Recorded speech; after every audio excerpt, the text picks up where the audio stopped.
గతంలో 12 గంటల పైన పట్టే ప్రయాణం ఇప్పుడు 4 గంటల్లో చేరుతున్నాం.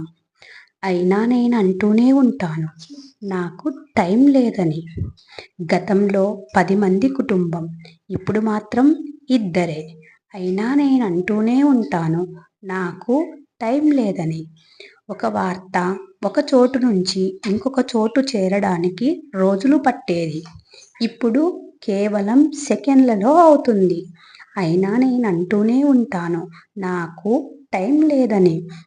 గతంలో ఇష్టమైన వాళ్ళని చూడడానికి నెలల కాలం పట్టేది.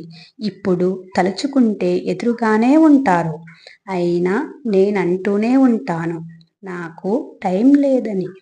ఇంటి నుండి పై అంతస్తుకెక్కడానికి గతంలో 2 సార్లు శక్తి పెట్టాలి. ఇప్పుడు నిమిషంలో ఎక్కుతున్నాం. అయినా నేనంటూనే ఉంటాను, నాకు టైం లేదని.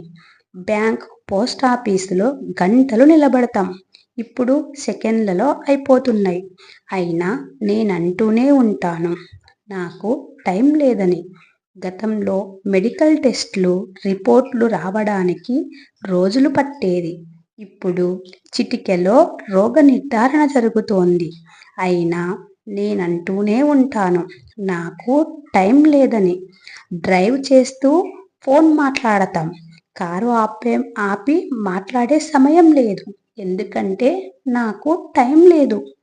10 మందిలో ఉన్న మనసు విప్పి ఎవరికీ మాట చెప్పడం లేదు. ఎందుకంటే నాకు టైం లేదు. మనకు 24 గంటల సమయం ఉన్నప్పటికీ మనమే టైంని చంపేస్తున్నాం. నాకు టైం లేదు అంటూ టైంనే తిడుతున్నాం.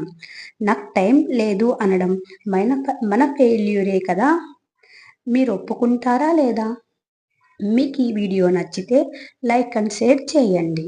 ఇలాంటి మరిన్ని వీడియోల కోసం సబ్స్క్రైబ్ చేసుకోండి.